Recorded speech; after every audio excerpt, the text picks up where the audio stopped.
గుంటూరు జిల్లాలో ఎండలు ఠారెత్తిస్తున్నాయి. ఉష్ణోగ్రతలు రికార్డు స్థాయిలో నమోదవుతున్నాయి. హీట్ వేవ్స్ ఎక్కువగా వీస్తూ ఉండడంతో బయటకు వచ్చేందుకు ప్రజలు బెంబేలెత్తుతున్నారు.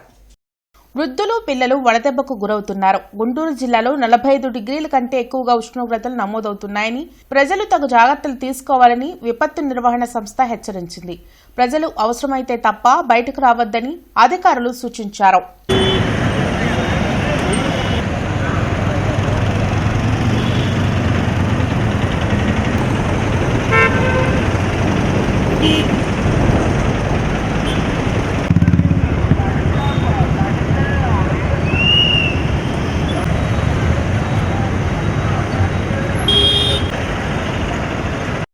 ఈ మేరకు ఈరోజు ఒక ప్రకటన విడుదల చేస్తూ రాష్ట్ర విపత్తుల నిర్వహణ సంస్థ రానున్న 5 రోజుల్లో వేసవి తీవ్రత అధికంగా ఉంటుందని సూచించారు. 41 సెల్సియస్ నుండి 50 సెల్సియస్ వరకు ఎండవేడిమి ఉండవచ్చని తెలియజేశారు. వడదెబ్బకు గురికాకుండా ముందు జాగ్రత్తలు చర్యలు తీసుకోవాలని కోరారు. అత్యవసర పనులు ఉంటే మినహా ప్రజలు ఎవరూ బయటకు రావద్దని సూచించారు. అత్యవసర పనులకు బయటకు వస్తే గొడుగు ఉపయోగించాలని, వదులు దుస్తులు ధరించాలని, తగినంత నీటిని తాగాలని సూచించారు.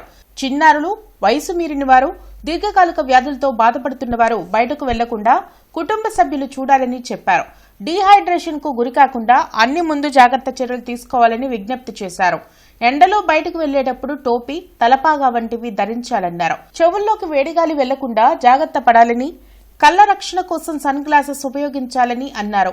గ్రామ పంచాయతీలు, మున్సిపాలిటీలు చలివేంద్రాలు ఏర్పాటు చేయాలని, అధికారులు ప్రజలకు ఎండ తీవ్రత పట్ల అప్రమత్తం చేయాలని ఆదేశించారు. జనకూడళ్ల వద్ద నీడను ఏర్పాటు చేయాలని సూచించారు. ఉపాధి హామీ, భవన నిర్మాణ, ఇతర బహిరంగంగా చేసే శ్రమతో కూడిన పనులను చల్లగా ఉండే ఉదయం, సాయంత్రం సమయాలకు మార్పు చేయాలని ఆదేశించారు. వడదెబ్బ తగలకుండా జాగ్రత్తలు చేపట్టాలని, అత్యవసర సమయాల్లో సమీపంలోని ఆసుపత్రులకు వెళ్లి తగిన వైద్య సేవలను పొందాలని సూచించారు.